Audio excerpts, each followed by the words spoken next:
To paraphrase that great man of peace, Mahatma Gandhi, history always shows that the way of truth and love conquers evil. They're words worth remembering tonight as we commemorate 20 years since the Bali bombings. In October 2002, terrorists, deliberately targeting Westerners, blew up 2 packed nightclubs in the tourist hub of Kuta. It was a horror that killed 202 innocent people, including 88 Australians. Hundreds more were seriously injured. The murderers caused mayhem that awful night, but they didn't come close to claiming any sort of victory. And that's because they ignored a simple fact. Their cowardly act could never match their victims' courage. 3. Here we go. 2 mums get together with a glass of bubbles. This is well deserved. Yes, it is. 20 years. 20 years Well done. to us. We made it. Their children are happy playing by themselves. It seems just like a normal family gathering. But what these kids probably don't think about is they're actually lucky to be here. The truth is, they almost never existed. Luke, come on, get a photo of us. Behind this casual gathering is a story of horror, fear, courage and survival. Beautiful.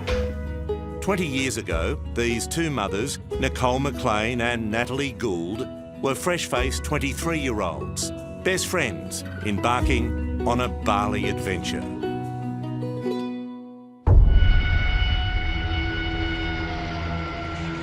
But within 6 hours of arriving, they would find themselves fighting for their lives as they became innocent victims of the biggest terrorist attack to ever target Australians. It's always going to be there. It's part of our DNA now. It affected so many Australians. So many people didn't come home that night that it makes, I know, myself and Nicole reflect on life and just being grateful for every single day that you have, because you never know what is going to happen, and there were so many people that didn't get that opportunity. I was made aware that bad things happen. Like, I think beforehand that I was untouchable and my family was untouchable, and then when that happened, it was a massive wake-up call. Guys, this is horrendous. I've never seen anything like it. It's huge, it's scary, there's people dead, there's everything. I just don't believe what happened here tonight. Ground zero. 202 people, 88 of them Australians, were killed when suicide bombers detonated crude explosives in the middle of Bali's nightclub district. Those that survived were left horribly maimed and injured. Tonight, we share the shocking memories of the mayhem and panic, but also the incredible acts of bravery and resilience that we, as a country, must never forget. When that bomb went off and I was on that dance floor, I feel like I left my body. Nicole, Nicole, Nicole, just screaming, like a gut-wrenching sort of scream. And I heard, I'm in here. It was almost like a whisper. The people around me, they were dying. I could hear them screaming. I looked down at my leg. I said, my leg's blown off. And I couldn't believe it. We were in the corridors and just watching the blood-stained floors. It was a scene out of a war movie, and that was reality. The scene was equally astonishing and horrific for the doctors, who had no idea of the sheer magnitude of the disaster. Well, it's one of those moments that you never forget in life. It was complete chaos, and I just thought, oh my God, what is happening here? So many patients, so small a space, so rapid in their arrival. You know, you were left there thinking, you know, my God, the last 48 hours has, you know, been like Dante's Inferno. And I've been down in the 5th level.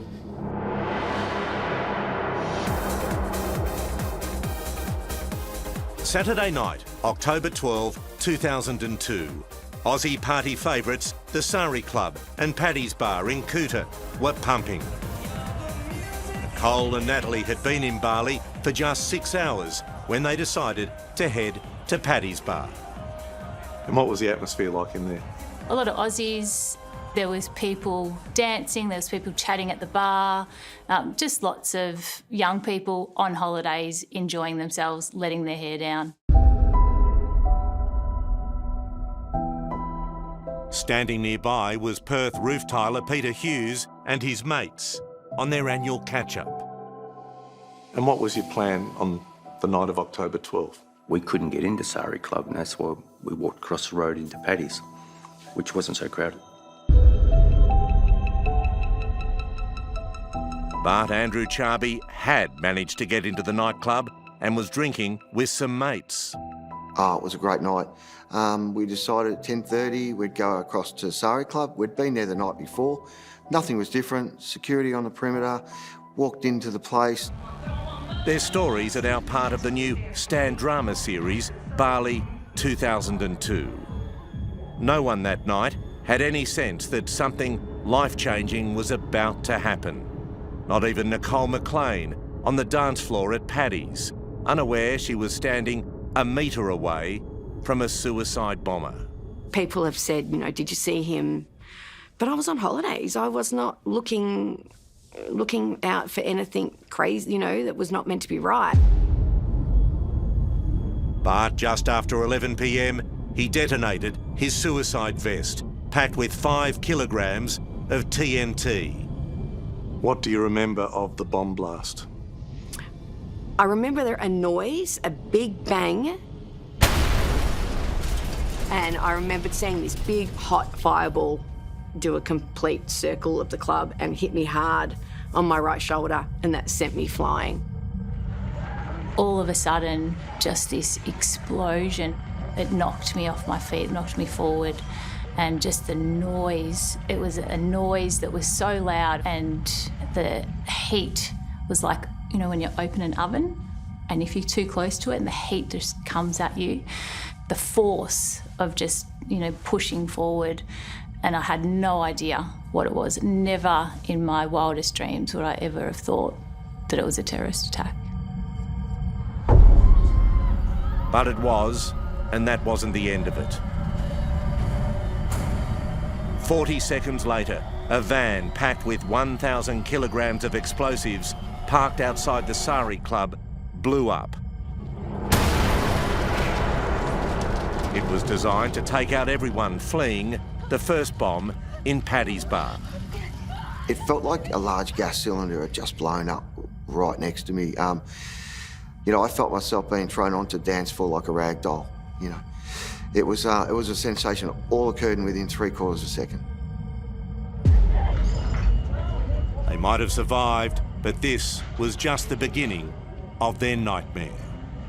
I laid there quietly and I also issued myself last rites. I crossed myself, said a prayer and said, I'm going to go. I'm going to die here.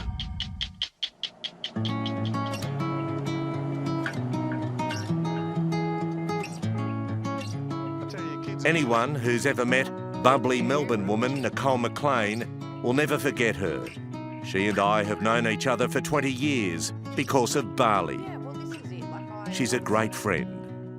Lots happened for both of us in the 20 years. I know. Well, we've both gotten married. We've both had children. 2 each. I know. Can you believe it's 20 years ago? That... No, I really can't. Like, I don't feel like I'm old enough for something to have happened to me 20 years ago. We first met just months after the Bali bombings, when she was still adjusting to life without her right arm.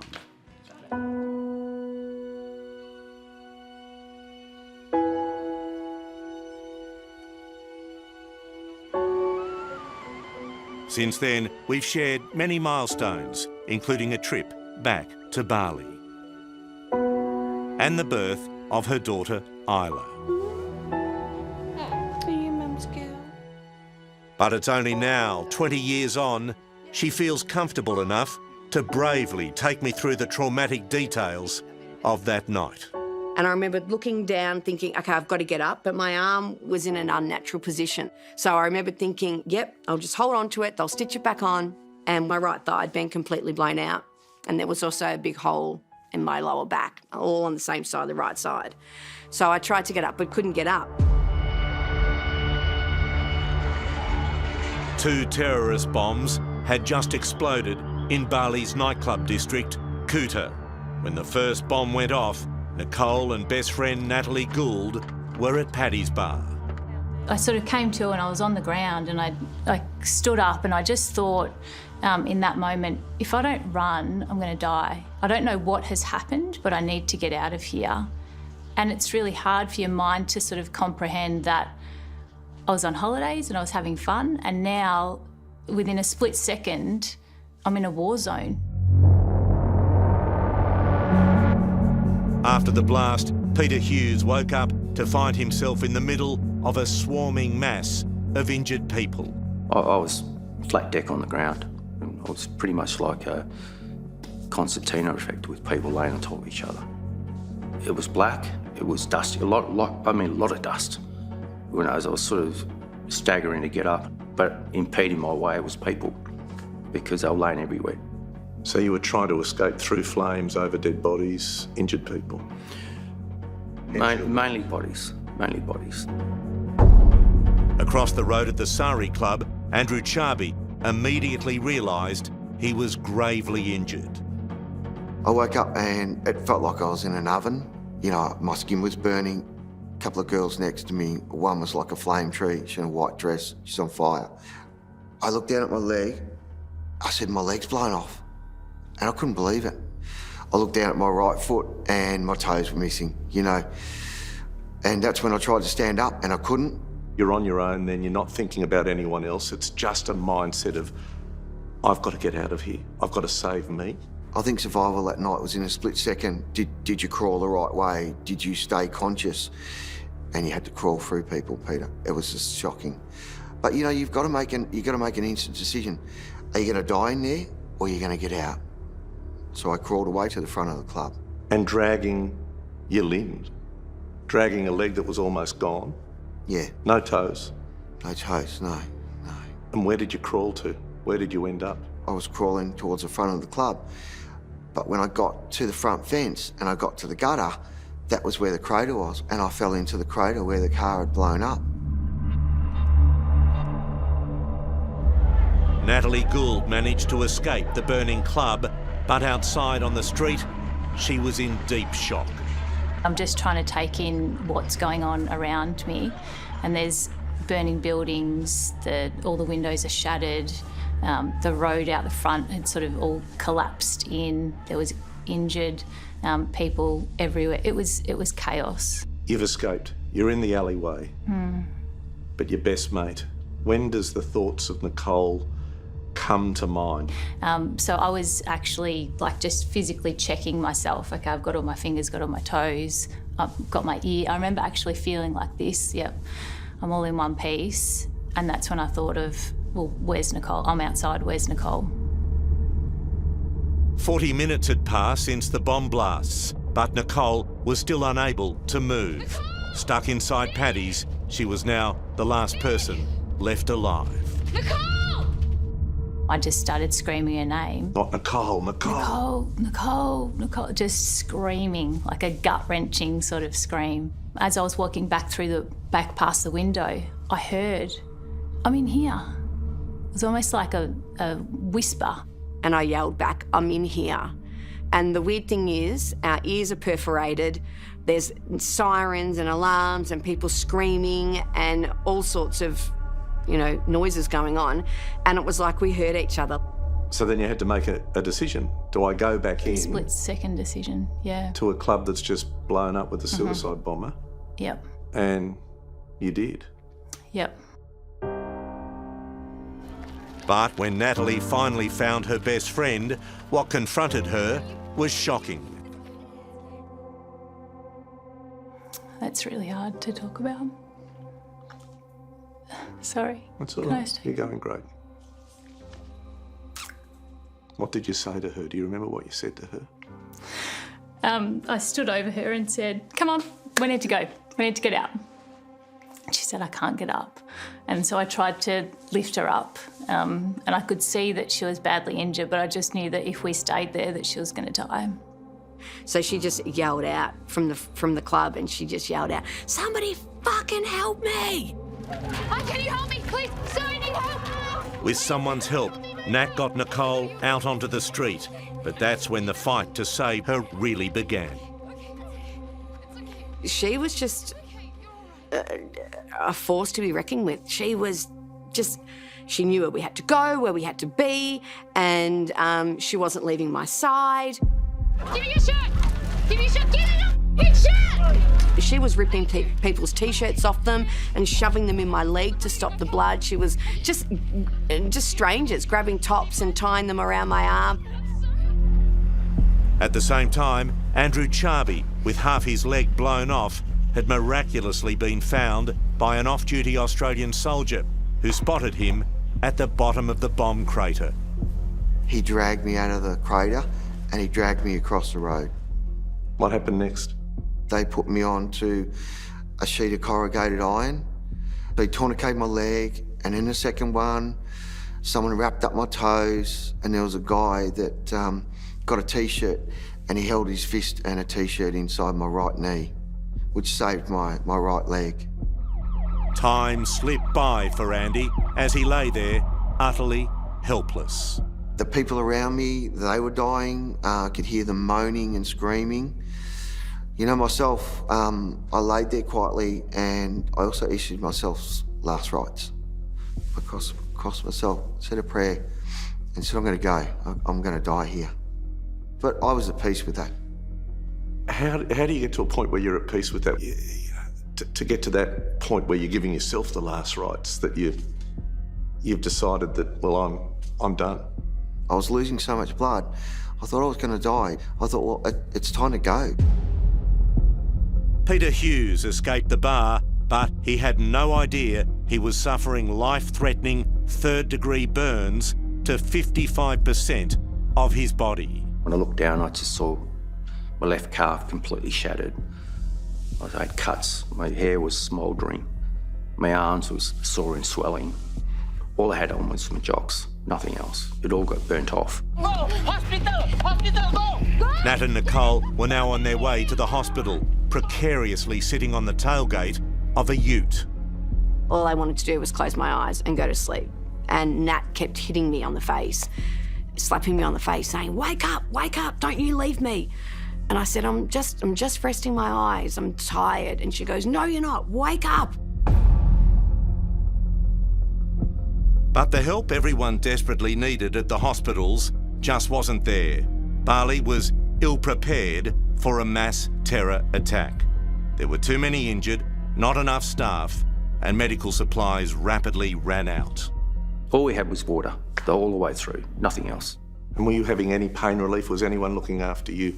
You're burnt more than 50% of your body. I absolutely had no pain relief. I was blown up like a balloon. I could feel blisters all over my body. It was 30 odd degrees. It was humid. It was horrible. It was just disgusting.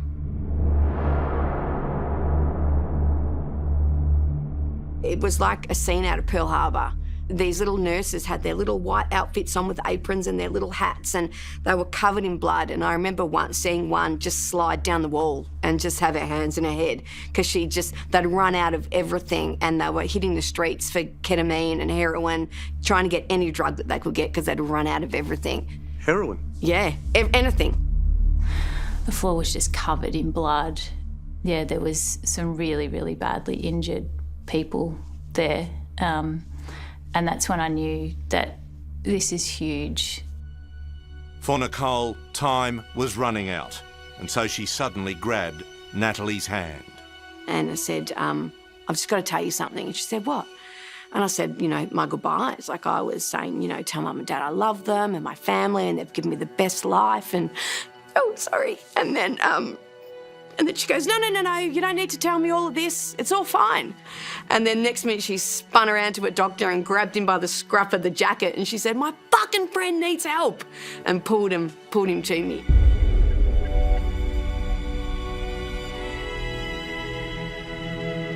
Back in Australia, there was little understanding of the total horror unfolding in Bali. I got a phone call to say we had to go to Bali and 5 people had been injured because of a gas cylinder explosion. 5 people? From a gas bottle explosion. When did you find out it wasn't 5 patients and a gas bottle explosion?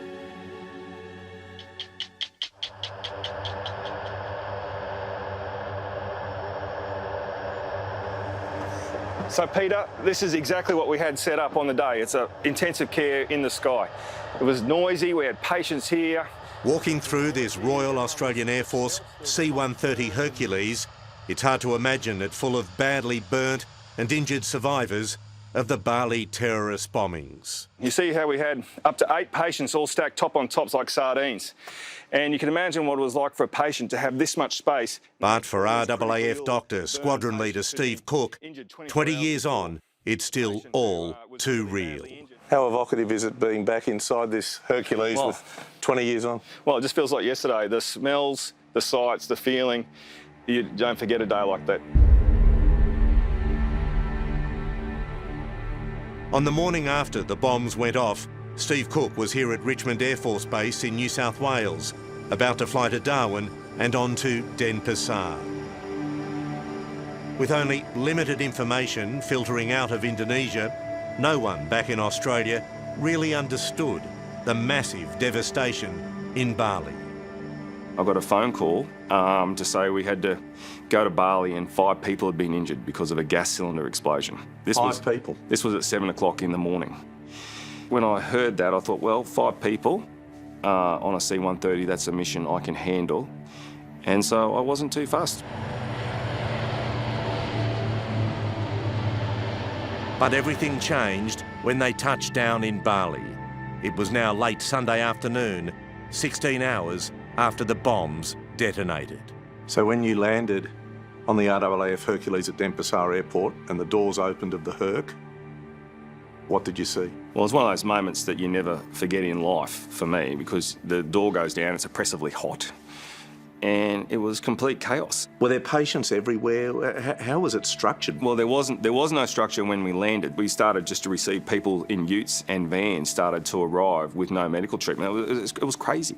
It was just crazy. Like, you open up the back of a utility and there's this badly burned patient with shrapnel injuries as well, and they had almost no treatment, just drinking water and getting water put on them. So it was endless stream? Yeah, they just kept coming, and I just thought, oh my God, what is happening here? Back at Ground Zero, Australian Federal Police Commander Glenn McEwen was thinking the same thing. He was in Bali on another mission, but half an hour after the explosions, he'd made the first official call back to the AFP in Canberra. What did you say? That there'd been a huge explosion in Bali, and I can't specify what it actually is. Is it a gas bottle? I couldn't say, but what was very clear in the message was there would be a large number of Australian casualties. Was there silence on the other end of the phone for a moment or two? Absolutely. At first light, when Glenn could properly see the damage, he knew straight away it was a terrorist attack. And there was a big problem. I was confronted by these grieving people who were walking through the charred remains, burning their hands because it was still so hot, trying to find, calling out to people. Understandably. Absolutely. But as a police officer, I would imagine you had a different train of thought at that point. Yes. This was a crime scene. Things needed to be preserved. And that's where I had to have, confronting and honest conversations with the Chief of Police in Bali about securing the site, or the sites, the area, and treat it as a crime scene. At Bali's main hospital, Sanglar, a badly burned Peter Hughes realised he was dying, but he didn't want his 21-year-old son Lee to know. Instead, he was desperate to send a positive message of hope. Dozens are suffering shocking burns. That's when he spotted veteran 9 News reporter Mark Burrows. I reached out to Mark to say, you need to get to my son. And he did that with that cameraman back then to help me get a message to my son, basically that I was okay even though I knew it wasn't. How are you doing? Yeah, good. No, really good. Been well looked after. The people here have been fantastic. All the volunteers and whatnot. So, no, good. No, good. There's a lot worse, more people than me in a minute. I'd lied in that interview, Peter. I knew exactly the fact that I probably wasn't going to make it. You just don't want your kids to worry about it. It's about 50% of my body, but... Peter's interview became an iconic and powerful message to everyone back home. But for the doctors watching, it was a disturbing glimpse of just how close to death some survivors were. I saw him in the ED department. There was a television on the wall, and I remember seeing this guy talking. Professor John Greenwood, as head of the burns unit at Royal Adelaide Hospital, had just arrived at Darwin Hospital to help out. And I said, for God's sake, why doesn't somebody lay him down and put a bloody tube in him? You know, that's what he needs. The guy's he's gonna block his airway, and he's gonna do it soon. He's dying in front of your eyes. He was dying in front of our eyes, yet he was being stoic, and you know, other people are worse than me. I thought, nobody's bloody worse than you, mate. Straight after the interview, Peter was taken to Denpasar Airport into the care of Dr. Steve Cook. His team had rapidly taken over an airport hangar and set up a makeshift hospital. We could bring some order to the chaos, and we lined people up, and then we started to put drips in them, give them some fluid, resuscitate them, and then we operated on the fire station floor, basically just cutting through dead and burned tissue so we could get blood flow in their arms. This Air Force doctor walked over with a scalpel and started cutting me.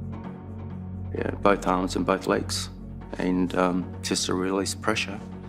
And then I woke up 20 minutes later and I was full of bandages, and the only thing I could move was my head. Incredibly, most of the crude yet life-saving medical treatment going on in the airport hangar was known as combat surgery, normally only used in a war zone. So how would you compare what you saw on the tarmac in Bali to serving in Iraq? So Bali was much worse. So soldiers trained in what will happen to them when they get injured. And they serve with the expectation that they may be a combat casualty. Whereas compare that to Bali, where you're operating on civilians who have been very traumatised by a terrorism incident and then having very rudimentary battlefield surgery in the hangar. But in all the horror, pain and fear on the Denpasar tarmac, a deteriorating Nicole Mclean, her arm hanging on by a thread, was still able to share a joke with Dr. Cook. I knew if we didn't operate on that arm, it was definitely going to get, we're definitely going to have to amputate it. And you think, even to a hardened soldier, that would be a difficult conversation. And I'm looking at a 20-year-old woman on holidays in Bali. I remember sort of thinking, oh, that's not good. And I remember just looking up at him from the stretcher and saying, oh, I knew I should have gone to Tassie. And he goes, what? Why Tassie? And I've gone, because nothing ever happens in Tassie. Look, I've come here and look what's happened. Look, I didn't laugh. I was just so shocked. It's like I'm at a combat hospital there, and this woman's telling jokes as I'm talking about chopping her arm off. She's pretty unique, Nicole. Yeah. Like, I've seen some crazy brave stuff in my life, and but that's the crazy bravest thing I've ever seen. Eventually, 5 of these Hercules were sent to Bali, evacuating 66 severely injured back to Darwin. They filled the bellies of these huge aircraft with sick people. For Andrew Charby, for the first time since he'd given himself the last rites, he thought maybe, just maybe, he would survive. When you're lying on the tarmac there in Denpasar Airport, and those big Hercules jets landed, and they said, we're going to put you on there, we're going to take you home. What a feeling. As the Hercules flew towards Australia, Dr. Greenwood was anxiously waiting at a very empty Royal Darwin Hospital. After all, the local patients were transferred to other facilities. It was really quite ghostly, the hospital itself. And what was the anticipation like for you and your team, knowing that there was several Hercules aircraft coming in with critically ill people? It was frightening. And of course, we didn't really know how many patients were going to be coming altogether.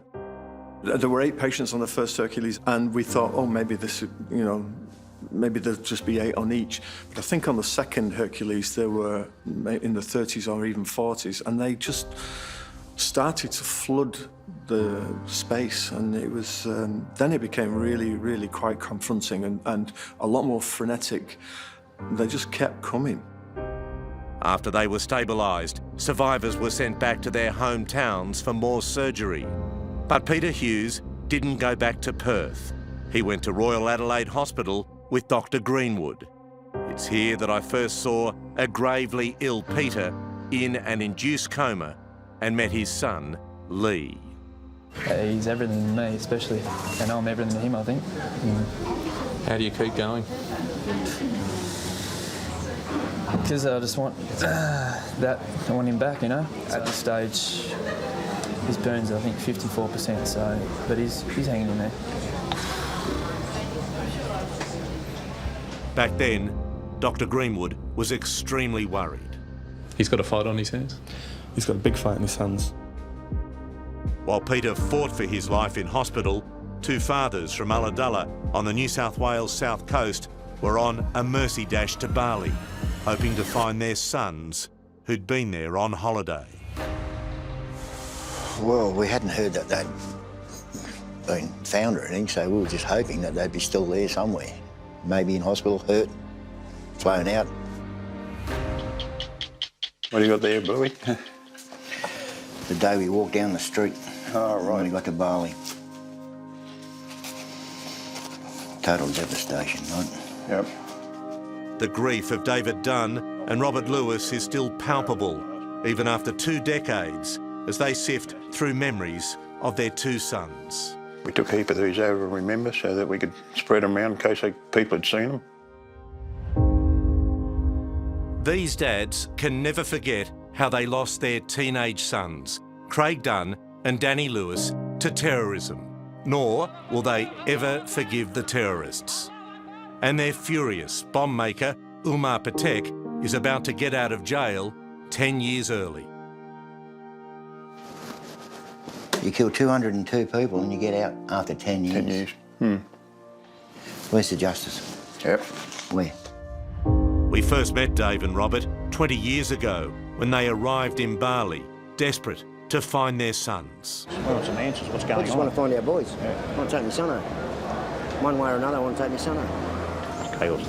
Yeah. Have you seen him? No, just bodies. Tara Brown joined the fathers on their heartbreaking search. Did you go with a lot of hope? Yes, I did. We just hoping that they weren't in that club at the time. They were somewhere else. We just hoped we'd find them. And how long did you hold on to hope? When did hope change? I think when the time we left Bali, we'd realised that they definitely weren't alive. They were in one of their bags. They were in their bags.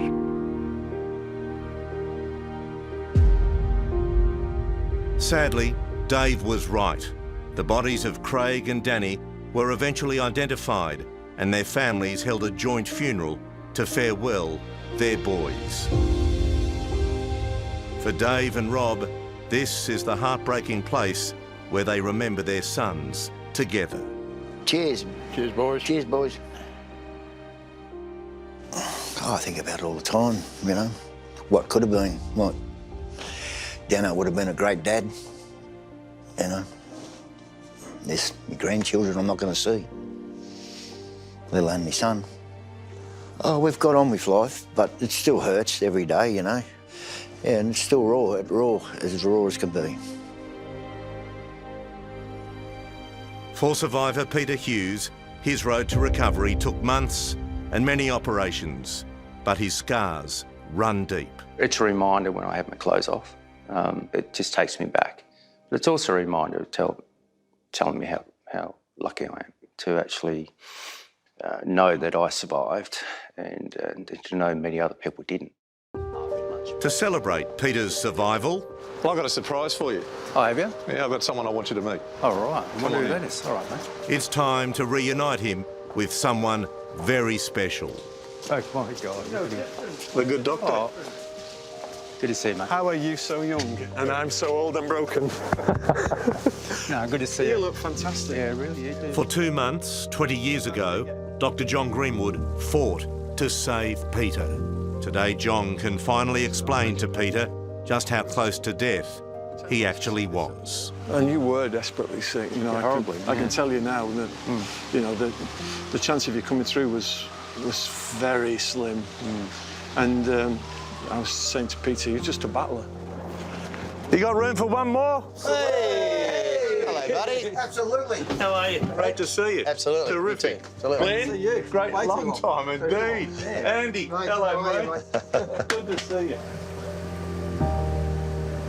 After 13 operations, Andrew Charby was left a double amputee, but he's never let it hold him back. His latest achievement is becoming the proud owner of this, the love of his life, a fishing boat. Joining us on the trip are mates, Bali bomb survivors, Glenn Cosman and Glenn Foster. The last time I saw the Glens was 6 months after the bombings, when they, along with Andrew, came back with me to the Sari Club site. We're still as strong of mates as we ever were, and more so, because we nearly died together, so we're going to live together. Your friendship is more phenomenal than most. Absolutely, and because we've been through something that not very many people do, and we understand what each other's been through and the ongoing issues that we have, and we can talk about it. I'm dealing with, you know, the post-traumatic stress disorder, and these guys know, you know, the ups and downs that I'm going through. I know the ups and downs Andy goes through. We've come through this together. I asked you many years ago what you'd be doing at the 20-year mark. What boxes can we tick? The boat? Yes. And us two drinking champagne. Yeah. Here's to you. Thank you. So what's it called? My girl. Well, here's to my mates. Glenn. Thank you. Andy. Glenn. Cheers. Great to see you. Cheers. Absolutely. Salute. For survivor Nicole Mclean, the battle to keep her arm was lost just weeks after arriving back in Australia. The news devastated Royal Australian Air Force doctor Steve Cook, who valiantly tried to save Nicole's arm on the airport tarmac in Bali. Hello, how are you? We're gonna kiss. Ma! Oh, nice to see you again. Good to see you. Wow, it's been so long. This is the first time they've seen each other in 19 years. What memories come back for you, Nicole, when you see Steve? Well, straight away, I was more picturing him in his car keys, Yeah. so the suit threw me. But yeah, the happy eyes definitely grabbed me straight away. And that you were under stress and panic, but you kept a calm nature. And without sounding sad, it was like, you were going to be okay. Yeah. You know? That's how I felt with you. You were going to be Look, okay. I'm going to look after you.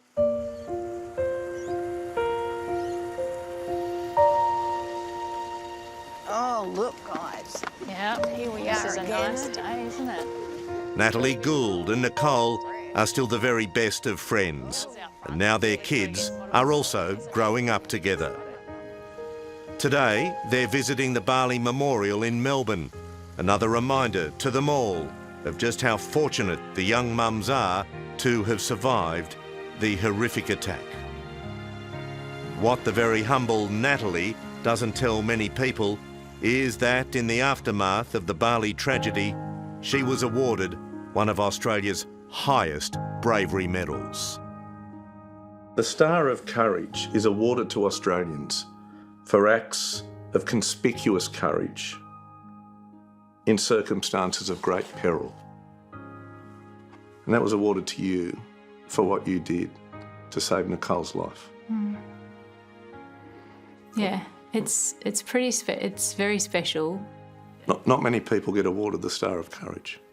No, not many. No. But there could have been 1,000 of them handed out that night.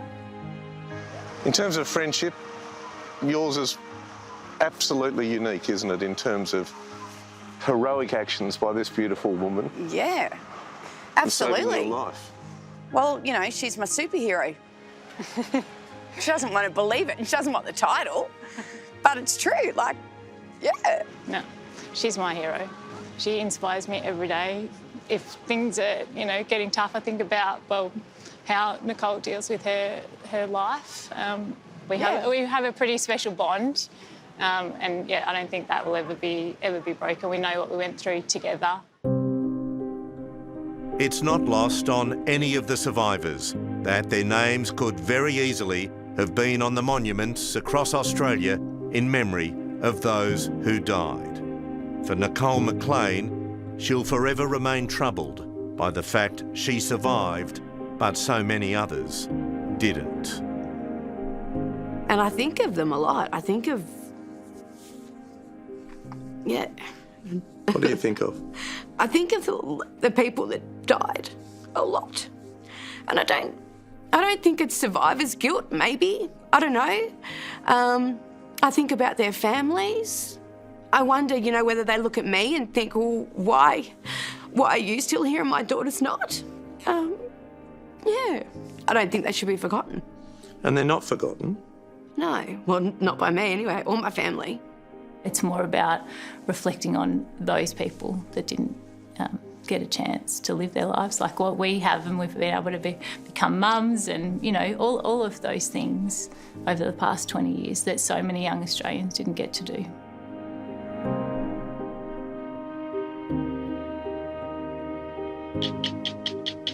Hello, I'm Tom Steinfort. Thanks for watching 60 Minutes Australia. Subscribe to our channel now for brand new stories and exclusive clips every week. And don't miss out on our Extra Minutes segments and full episodes of 60 Minutes on 9now.com.au, as well as the 9Now app.